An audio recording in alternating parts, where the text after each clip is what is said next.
Hey everybody, this is Phoenix Down, and I am in it for the long haul today on Let's Play Final Fantasy IV.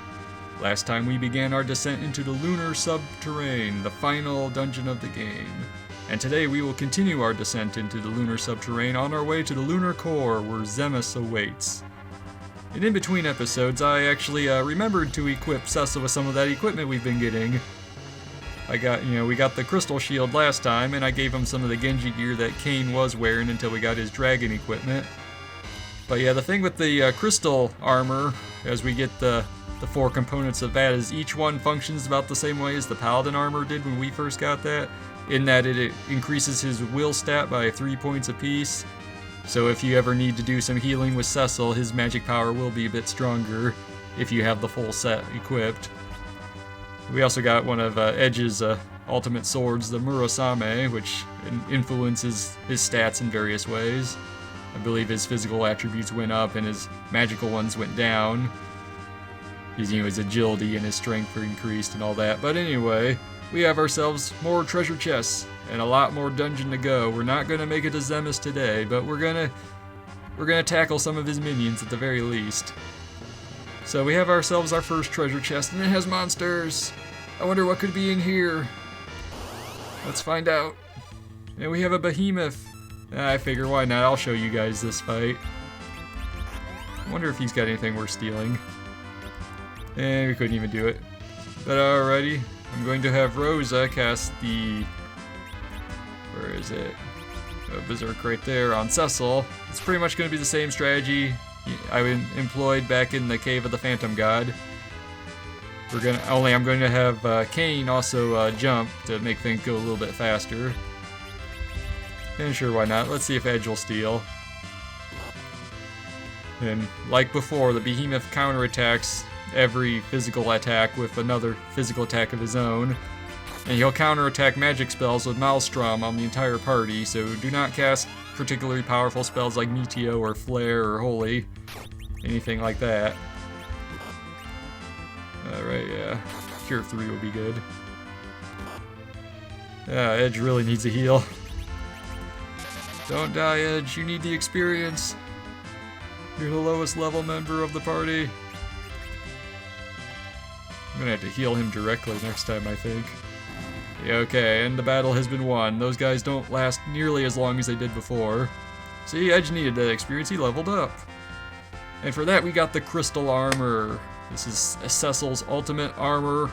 Well, second to best armor in the game.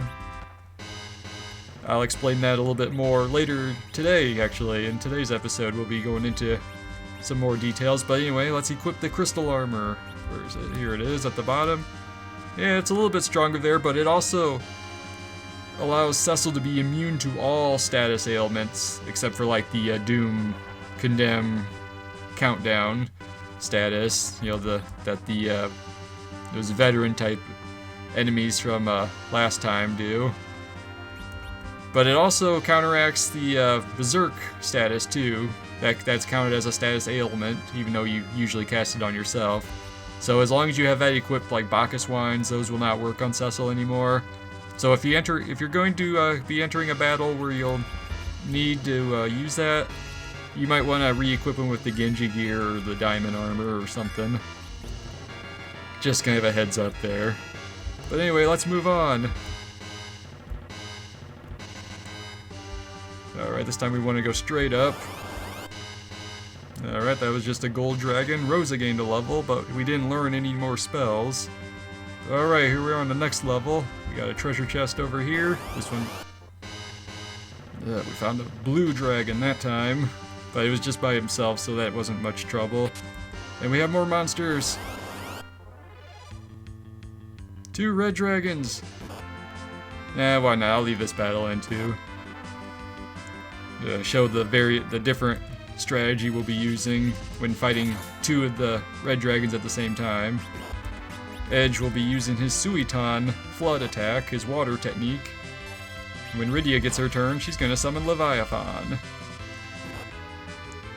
Ouch. Yeah, just like those crocodile type enemies in the... oh crap, in like the Waterway to Baron these guys can attack 2 characters in the same turn.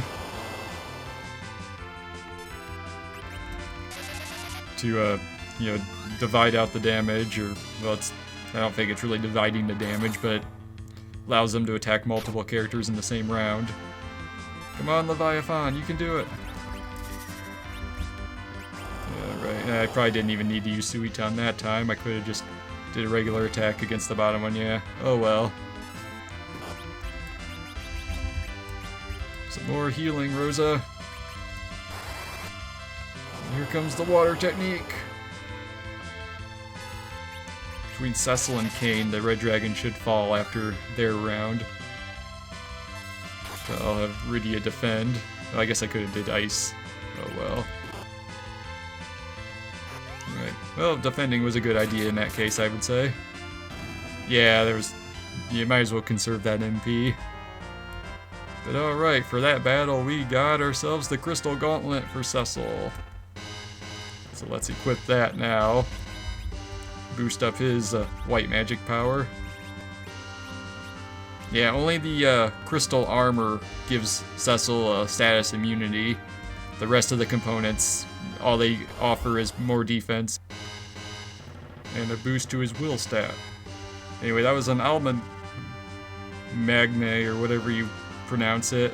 He kept using Death Sentence on Rydia, so it just kept restarting the counter on her. So let's continue on. We have this another cave over here. We have another treasure chest. And we have a new enemy, the Real Martyr. This is, I believe, the last random encounter enemy we haven't seen yet in this part of the Lunar Subterrane. He goes by various other names in this game. In the more recent translation, he's called the Little Murderer. I guess I could kind of see how it would be spelled out with the way this translation put it, but anyway, he also goes by the name Tricker or Trick Goblin in some of the earlier translations, and he keeps casting Libra on himself for some unknown reason. He just keeps doing that. Well, he's called the Tricker because if you were to use a powerful black magic spell or any kind of bolt spell really, and trigger, you will trigger a counter action that will have him cast haste on himself, and then he will spam really high power bolt 3 spells in the entire party and just wipe you out. You will not survive that. You'll move too quickly. And if I had save states, or if this random encounter happened earlier in the recording, I would actually be willing to demonstrate that, but just to show it off, but I'm a little too far into the thing, and I didn't save at a save point. So you'll just have to take my word for it, or look up a video of it somewhere else on YouTube. Okay, one more hit should do the trick. Rydia will finish it off. Alright. But yeah, those guys are brutal if you fall for their trap. So don't. And you can get the Goblin Summon from them as a really rare drop, much like I did with the Bomb Summon. But alright, here we have the White Robe. It's Rosa's best piece of white mage gear. It increases her will by 15 points, I believe. And it's got a pretty good, increase to her defense there. The girls could really use that. All the mage type characters, definitely. Yeah, it was just a zombie Tsar, nothing to worry about there. He did curse Edge, but that wasn't anything I was worried about. Is there anything over here? Yeah, we have a treasure chest. And we have monsters! Alright, that was a wizard and a zombie Tsar. Then I got the crystal helm from that battle. Give that to Cecil. Also, apparently, the curse status Cecil can be afflicted with the curse status even though he has the crystal armor equipped. I did not know that bypassed it. But alright. Just some dark wizards. Moving on. Onwards and downwards. We have a mysterious room over here. Nothing more to the right there. We have a single solitary chest with a Reg Fang. But this particular room is special for a different reason. There's a very, very extremely rare battle in this room that you normally would not be likely to find just by walking around. But that's why I collected some alarms. I'm going to take a moment to rearrange my equipment though. I want to give Rosa the Artemis arrows, just so she has something high-powered to fight with. So let me find her best bow, and are you telling me I did not bring a bow? I came all this way and I did not bring a bow? I cannot believe I did that. Alright, never mind. That's terrible. That's embarrassing. I can't believe I went to all that trouble stressing the potential importance of those Artemis arrows, and I did not bring a bow so I could actually use those things. Well, anyway, everyone else should be fine, so I'm going to... Whoops. I am going to use an alarm and summon a battle against the Pink Puffs. A very, very rare encounter. They also go by other names, such as the Flan Princesses or the Pink Princesses. And they are very unusual in that they will change the music in the background and cause the characters to to go into a berserk status. Rydia didn't finish her summoning a Bahamut. That's not good. These guys have even though they're Flan type enemies, they do not have really, they don't have max defense, so you can hurt them with regular physical attacks. Unfortunately, they're pretty heavy hitters themselves, and pretty much everybody has been berserked at this point. I don't think I have control of anybody except Kane and Cecil now, which is very unfortunate. I was not lucky there. I really could have used the some magical aid to get these guys taken out. All I can do is have Cecil and Kane concentrate their attack on that center one just to lower their numbers. But yeah, I believe they changed the background music 3 different times, and each time they'll attempt to recast Berserk on the party. Very subtly. There's no animations or anything that determine it. The only way you can really tell is if you just don't get their commands anymore, or if they stop casting magic or preparing any spells or anything. So I just have to try to whittle them away one by one. But they have a lot of HP. I forget exactly how much. But there is a reason you want to fight these guys. You have a potential chance to get a very rare drop called the Pink Tail. Remember that guy back in the Mithril Village, or in the cave outside Mithril Village, that likes collecting animal tails? Well, if you give him a pink tail... I gotta heal Rydia. But yeah, if you give that guy a pink tail, he gives you another piece of adamant that you can take to Kukuru, and you use that, and you can get yourself a very, very rare armor called the Adamant Armor, which is basically the ultimate armor of the game. You get that, and you can pretty much... You'll be practically indestructible at this point. It has all the status immunity of the crystal armor, only anybody can equip it. It increases your evade, it increases your defense, it makes you almost untouchable, even to some of the hardest bosses in the game. It's very worth getting, but it's so exceedingly rare to get. It's like a 1 in 256 chance of getting. You know, don't get your hopes up. I have no expectations of getting a pink tail from this battle. If I will be utterly surprised if I actually get something like that. Anyway, I believe if you don't manage to kill the Pink Puffs within 3 different music tracks that they play in the background, I believe the battle just automatically ends by itself. Just unfinished. But anyway, we're making some gradual progress. We're kind of whittling them away at random at this point, but I'm trying to concentrate Cecil and Kane's attacks on the same enemy at least. It would have been helpful if I would have gotten a Bahamut spell or some kind of spell off on these guys. But oh well. At least Rydia and Rosa are doing some decent damage with their attacks. Artemis arrows would have been a little bit more effective, but I did not bring a bow. And I am not going out of the dungeon just to get one of those. I'll just make do without. I don't necessarily need Artemis arrows to defeat dragons, as I've already demonstrated. Alright, 2 of these guys are left. But we're making some pretty good headway. I think we'll be able to kill these things. I'm confident we should be able to do it. Cecil and Kane are doing pretty good with not getting berserked, and now I just have to hope Cecil doesn't die. I don't want Cecil dead. Alright, come on.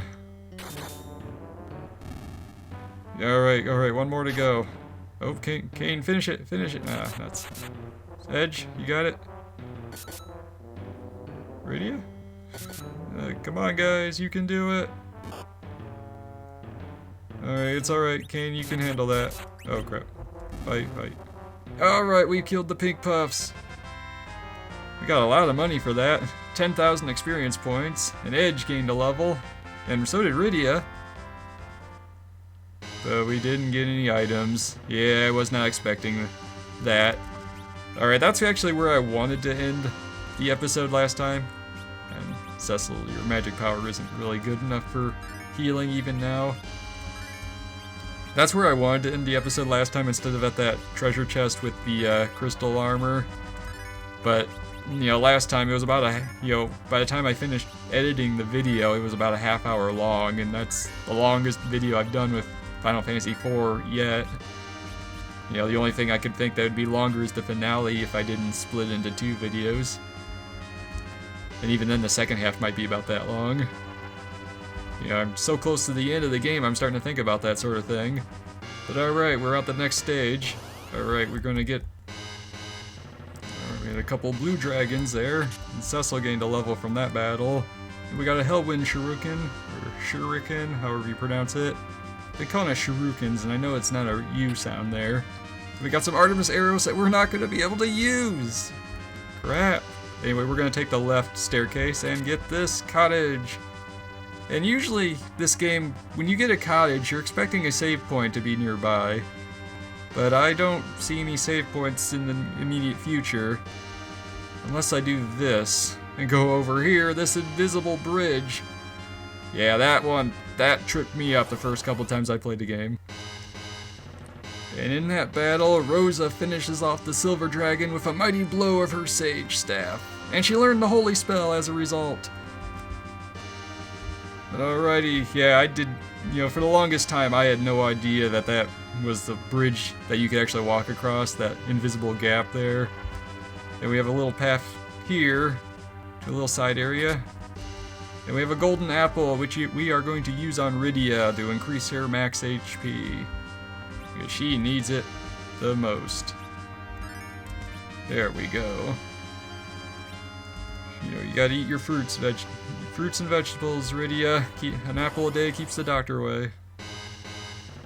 Those blue dragons are getting a little too common for my taste. Actually, what am I doing? We're okay HP-wise. We have a teleporter. Let's get to it. Alrighty.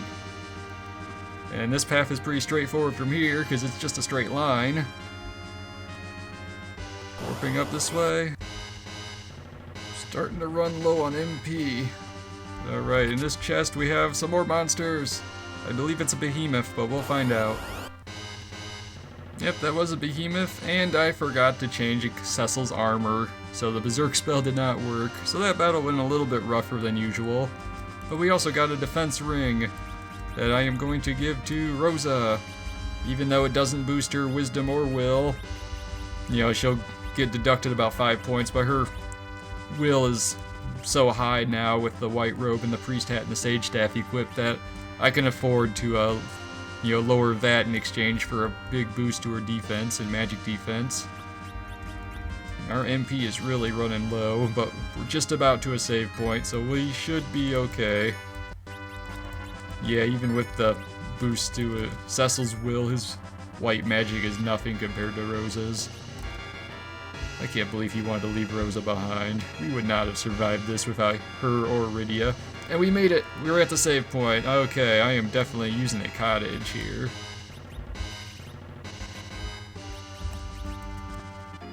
restore that back up to max HP and MP. And saving the game, of course, because up ahead we have ourselves a boss battle. Remember that sword we passed up last time? Well, that is just up ahead. It has one of the toughest enemies in the game guarding it. I want to make sure I have my right equipment. Everything should be fine. Yeah, everything's fine. Alrighty. And here we are. I hope I don't die. Lord Zemus hates the power of this sword. It shall not be released. And we have the boss battle against Darkbow Helmet, and it opens the battle with Mega Flare. You didn't hit Rydia at least, but oh crap. Edge is already dead. Alright, jump, Kane. Cecil, use a Phoenix down on Edge so I can have Rosa start on the healing. And he casts Reflect on himself, so we can't use single target spells. I'm gonna open this up with Cure 4 with Rosa. Yeah, Sylph bypasses Reflect, as we just demonstrated before, so I'm gonna use this as my secondary form of healing. Oh crap, there goes Kane. Ah, nuts. Oh well. Alright, Cecil. Revive Kane. Yeah, Edge, don't you die. Good.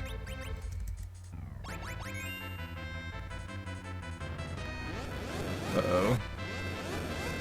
Oh crap, Rosa. Okay, good. Rosa's magic defense is high enough. I'm gonna use Sylph. And Cure 4. Edge is gonna use a Bacchus Wine on his next turn just to put him into Berserk, because I probably should have changed up. Crap. I should have changed up some equipment. I don't think I'm going to survive this now.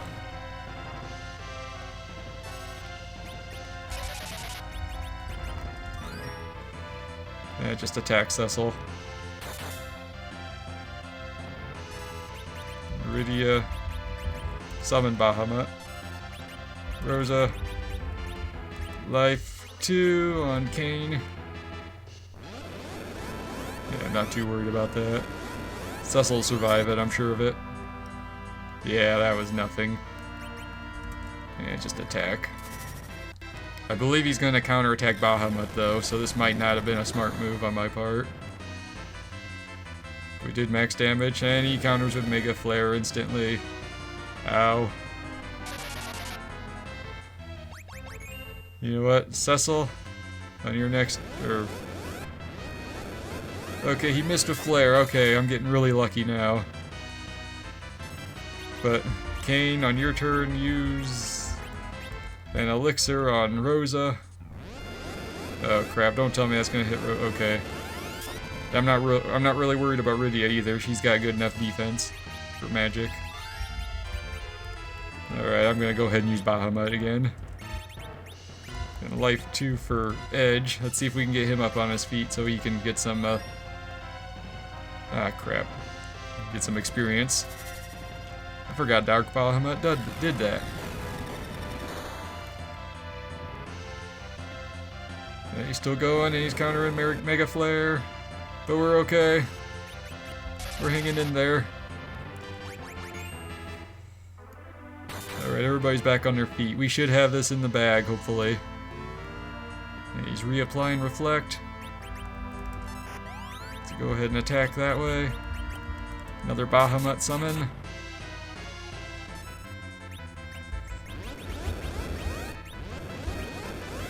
Okay, yeah, Cecil should be okay. He should be able to survive that, yeah. We'll be alright. Kind of pulling up a come from behind victory here. At least I'm hoping for it. Come on, guys, we can do this. Edge, will you get the killing stroke? Nope. Come on, Bahamut. Alright, Rydia. For the win! Go for the kill. He's still going. No! Oh, nuts. Don't tell me it. Okay, good. I'm just still going. Oh, boy.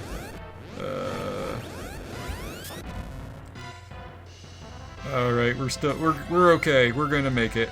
I'm sure of it. I'm confident we'll survive this now. He's almost dead. Come on, Bahamut. And Edge with the kill. We defeated Darkbow Helmet. Nobody gained a level from that battle. But for our troubles, for that ordeal of a battle, we received the Ragnarok sword, Cecil's ultimate weapon in the game. The ultimate holy sword. Just watch what happens when I equip that. Yeah, here we go. Oh, wow. It also increases his vitality by 15 points, which is why his defense increased like that. Okay, I'm gonna go and recover real quick. Alrighty, I'm going to off-screen heal and everything, and I will be right back.